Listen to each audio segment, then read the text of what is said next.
Assalamualaikum warahmatullahi wabarakatuh. Halo semuanya, ketemu lagi dengan aku Fania Ija Pamela dengan NIM Digital Akhirnya 20 dari kelas PTIA Angkatan 2022. Oke, kali ini kita akan mempelajari tentang model infrastruktur jaringan.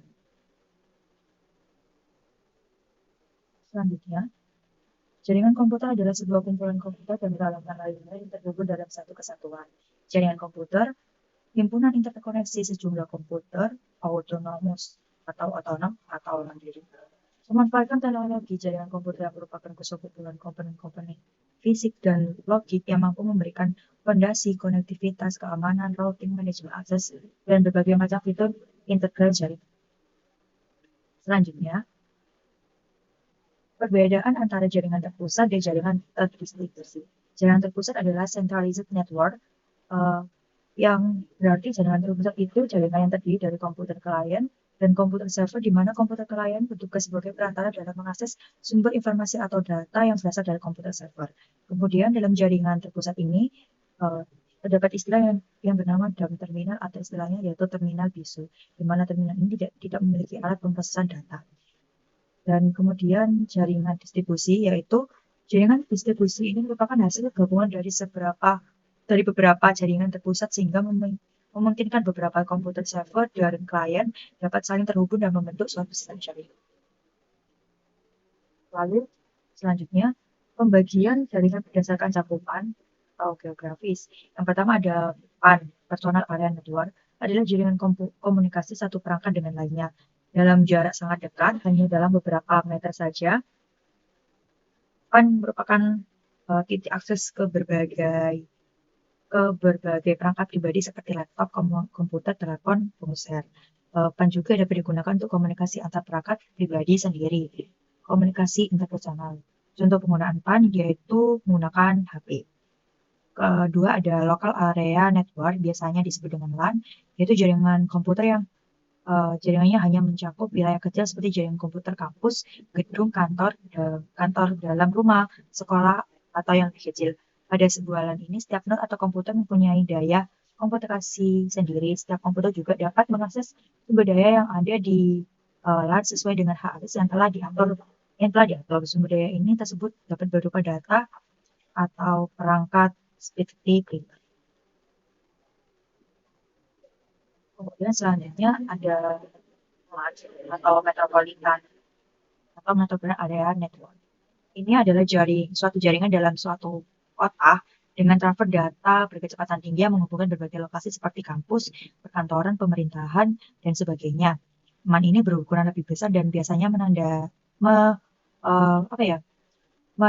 atau memakai teknologi yang sama dengan LAN. MAN ini juga bertindak sebagai kecepatan tinggi untuk memungkinkan berbagi sumber daya daerah. Hal ini juga sering digunakan untuk menyediakan koneksi bersama untuk jaringan lain dengan menggunakan link ke WAN. Ada jaringan WAN, Wide Area Network, atau merupakan kumpulan dari LAN atau WAN yang dihubungkan dengan alat komunikasi modem dari jaringan internet atau dari server pusat. WAN ini memiliki area cakupan yang lebih luas, contohnya jaringan komputer antar wilayah, kota, atau bahkan negara. Atau juga dapat didefinisikan juga sebagai jaringan komputer yang memberikan router dan saluran komunikasi publik. Untuk mengkoneksikan jaringan WAN ini, kita harus menggunakan alat khusus. Untuk mengoneksikan jaringan WAN, kita harus menggunakan alat khusus yang bekerja sebagai pusat layanan, misalnya dengan satelit WSAT. Oke, kita next. Kemudian ada perbedaan internet dan intranet. Perbedaan berdasarkan jangkauan jaringannya, jaringan internet ini mampu menjangkau seluruh perangkat elektronik yang tersebar di seluruh dunia tanpa mengenal batas. Siapa saja yang dapat menggunakan jaringan internet itu secara umum menggunakan teknologi yang tersedia. Lalu perbedaan intranet hanya bisa diakses oleh anggota internal sebuah perusahaan atau organisasi. Pengguna intranet harus melakukan login lebih dahulu sebelum bisa mengaksesnya. Kemudian pemilik akses extranet juga harus login agar terhubung dengan jaringan intranet sebuah perusahaan. Kemudian yang kedua adalah berdasarkan jumlah pengunjung. Dalam internet, jumlah pengunjung sangatlah besar karena jangkauannya tidak terbatas. Orang di seluruh dunia dapat mengakses internet asalkan memiliki akses ke jaringan internet dan perangkat yang dapat terhubung ke jaringan tersebut. Oleh karena itu, internet dapat diakses oleh miliaran pengguna di seluruh dunia secara bersamaan. Di sisi lain, Intranet adalah jaringan privat yang digunakan oleh organisasi atau perusahaan untuk berbagi informasi dan sumber daya secara internal. Oleh karena itu, jumlah pengunjung di dalam intranet jauh lebih terbatas daripada internet. Oke, kita next. Kemudian ada berdasarkan koneksi. Berdasarkan koneksi ini, internet yang bersifat terbuka dan dapat diakses oleh banyak orang membuat kualitas koneksi internet seringkali tidak dapat dijamin.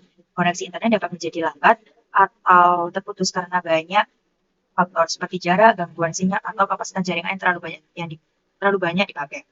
Kemudian berbeda halnya dengan internet, karena hanya karyawan atau anggota organisasi yang dapat mengakses jaringan internet, maka kualitas koneksi internet lebih stabil. Koneksi intranet ini juga dapat dioptimalkan guna mendukung kebutuhan khusus dari organisasi atau perusahaan yang memilikinya.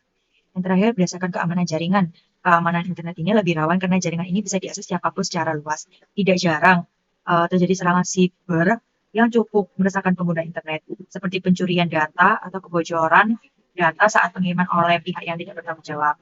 Keamanan intranet ini, kemudian keamanan internet ini lebih kuat karena digunakan secara terbatas oleh internal perusahaan.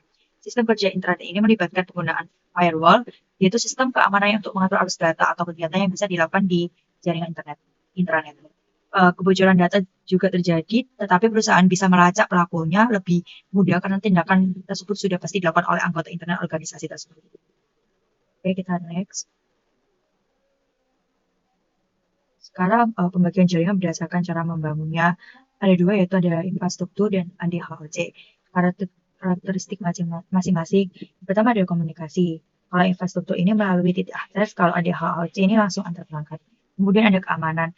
Keamanan untuk infrastruktur ini, opsi keamanannya tuh lainnya kalau ADHOC ini WEP atau tanpa keamanan gitu. Yang ketiga ada jangkauan. Infrastruktur ini ditentukan oleh jangkauan dan jumlah titik akses, sedangkan ADHOC dibatasi pada jangkauan masing-masing perangkat di jaringan. Kemudian terakhir ada kecepatan. Kalau infrastruktur ini biasanya lebih cepat, kalau ADHOC ini biasanya lebih lambat. Oke, kita next. Nah, beralih ke topologi jaringan. Pengertian topologi jaringan komputer sendiri adalah metode atau cara yang digunakan agar bisa menghubungkan satu komputer dengan komputer lain. Struktur atau jaringan yang digunakan untuk menghubungkan satu komputer dengan komputer lainnya ini bisa dengan menggunakan kabel ataupun kabel atau tanpa kabel. Fungsi topologi jaringan komputer ini sendiri adalah untuk mengetahui bagaimana masing-masing komputer atau host dalam jaringan komputer dapat saling berkomunikasi satu sama lain. Oke, kita next. Adapun jenis topologi jaringan beserta kelebihan dan kekurangannya. Yang pertama ada topologi ring. Topologi ring atau yang disebut dengan topologi cincin adalah jenis topologi jaringan yang digunakan untuk menghubungkan sebuah komputer dengan komputer lainnya dalam sebuah rangkaian membentuk melingkar seperti cincin. Umumnya jenis topologi ini hanya menggunakan LAN card agar masing-masing komputer terkoneksi. Kelebihan untuk topologi ring ini, yang pertama ada biaya instalasinya murah, kedua performa koneksi cukup baik, yang ketiga ada proses instalasi dan konfigurasi cukup mudah, yang terakhir ada implementasinya mudah dilakukan. Jikalau kekurangannya, yang pertama ada jika terjadi masalah troubleshooting jaringan internet paling rumit. Kemudian yang kedua ada sangat rentan terjadi tabrakan arus data. Yang terakhir ada jika salah satu koneksi bermasalah, koneksi pada jaringan akan terputus. Oke, kita next. Yang kedua yaitu topologi bus. Topologi bus adalah topologi jaringan yang lebih sederhana. Umumnya topologi ini dilakukan pada instalasi jaringan berbasis kabel koaksial. Terus topologi bus ini menggunakan kabel koaksial pada sepanjang node klien dan konektor. Jenis konektor yang digunakan adalah BNC, terminator atau TBNC. Kelebihan topologi bus ini yang pertama ada penambahan klien atau workstation baru yang mudah dilakukan. Yang kedua ada mudah digunakan dan sangat sederhana. Yang ketiga ada biaya instalasi murah karena kabel yang digunakan sedikit. Kemudian ada kekurangan topologi bus. Yang pertama ada sering terjadi tabrakan arus data. Yang kedua ada proses pengiriman dan penerimaan data kurang efisien. Yang ketiga ada topologi bus yang lama, sulit untuk dikembangkan. Jika ada masalah data bisa terputus, maka komputer bus akan kayak terganggu gitu. Oke. Yang kedua, yang ketiga, topologi mesh. Topologi mesh ini adalah sebuah topologi yang bisa digunakan untuk rute yang banyak. Jaringan topologi ini menggunakan kabel tunggal sehingga proses pengiriman data yang menjadi lebih cepat tanpa melalui hubungan atau switch. Kelebihan topologi mesh ini, yang pertama ada bandwidth image-nya cukup besar, yang kedua security pada data. Topologi ini sangat baik, yang ketiga ada tidak terjadi tabrakan arus data karena jalur pengiriman data sangat banyak. Kekurangan topologi mesh ini, kabel yang dibutuhkan jumlahnya banyak, biaya instalasinya topologi mesh sangat mahal karena menggunakan banyak kabel, yang ketiga diinstalasi sangat rumit. Keempat ada topologi star atau topologi bintang, dan biasanya topologi jaringan ini berbentuk bintang di mana umumnya menggunakan atau switch untuk koneksi antar klien. Topologi jaringan ini, komputer ini paling sering digunakan saat ini karena memiliki banyak kelebihan. Pertama, kelebihan topologi star ini, jaringan topologi ini tetap berjalan baik meski salah satu komputer klien bermasalah. Yang kedua, ada tingkat keamanan data pada topologi ini cukup baik. Yang ketiga, ada user lebih mudah mendeteksi masalah pada jaringan. Yang terakhir, ada lebih fleksibel. Kurangan topologi ini terhitung mahal karena menggunakan cukup banyak kabel. Seluruh komputer dalam jaringan akan bermasalah jika hubungan atau switch mengalami masalah. Dan yang terakhir, sangat bergantung pada terinci pusat.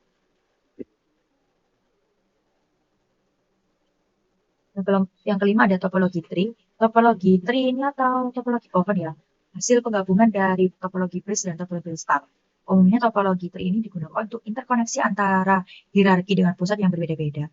Kelebihan topologi tree sendiri dapat dan mudah dikembangkan menjadi topologi jaringan yang lebih luas.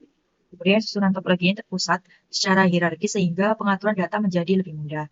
Kekurangan topologi tree sendiri memiliki kinerja jaringan yang lambat, penggunaan kabel yang sangat banyak sehingga biaya instalasinya mahal. Yang ketiga ada kabel backbone merupakan sentra dari topologi ini. Bila komputer bagian atas bermasalah, maka komputer bagian bawah juga akan bermasalah. Yang terakhir ada topologi peer-to-peer atau topologi jaringan yang sangat sederhana karena hanya menghubungkan dua komputer. Umumnya topologi peer-to-peer ini menggunakan satu kabel aja untuk menghubungkan kedua komputer agar bisa saling berbagi data. Kelebihannya sendiri, biaya instalasinya sangat murah, proses instalasinya mudah, dan setiap komputer bisa berperan sebagai server atau klien. Kekurangan topologi peer ini sangat sulit dikembangkan, security dalam topologi ini sering bermasalah, dan terakhir proses troubleshooting termasuk rumit. Oke, untuk selanjutnya kita beralih ke pembagian jaringan penggunaan kabel. Yang pertama, yang gambar sebelah kanan itu yaitu jaringan berkabel.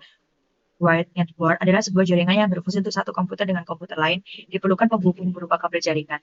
Kabel jaringan berfungsi dalam mengirim informasi dalam bentuk sinyal listrik atau komputer jaringan. Yang kedua, yang gambar sebelah kiri ini termasuk jaringan nirkabel atau wireless adalah bidang disiplin yang berkaitan dengan komunikasi antar sistem atau antar komputer tanpa menggunakan kabel. Jaringan nirkabel ini sering dipakai untuk jaringan komputer baik pada jarak yang dekat, beberapa meter, memakai alat untuk pemancar Bluetooth, maupun beda jarak jauh atau lewat satelit seperti itu. Bidang ini erat hubungannya dengan bidang telekomunikasi, teknologi informasi, dan teknik komputer. Jenis jaringan yang berpopuler dalam kategori jaringan nirkabel ini meliputi jaringan kawasan lokal nirkabel seperti wireless LAN atau WLAN dan Wi-Fi. Oke, untuk slide terakhir ini yaitu jaringan berdasarkan siarannya atau castingnya. Yang pertama ada unique case. Unique case ini transmisi pakai dari satu node sumber ke satu node tujuan disebut unique case. Bisa dibilang ini adalah transmisi satu lawan satu ya. Kemudian ada broadcast. Broadcast ini atau bisa disebut dengan broadcast ini pakai dikirim ke semua host yang berada di jaringan yang sama atau berbeda tergantung pada sisinya. Dan broadcast ini adalah transmisi satu ke semua. Ketiga ada multicast. Case ini mengirimkan paket data dari satu node sumber ke sekelompok node tertentu, dikenal sebagai multicast. Ini juga merupakan contoh penularan satu ke dengan yang lainnya. Oke, itu tadi ada slide terakhir. Terima kasih teman-teman, semoga bermanfaat. Sampai jumpa kembali. Wassalamualaikum warahmatullahi wabarakatuh. Salam sih. Enggak salam. Sumpah? Gak ngomong loh.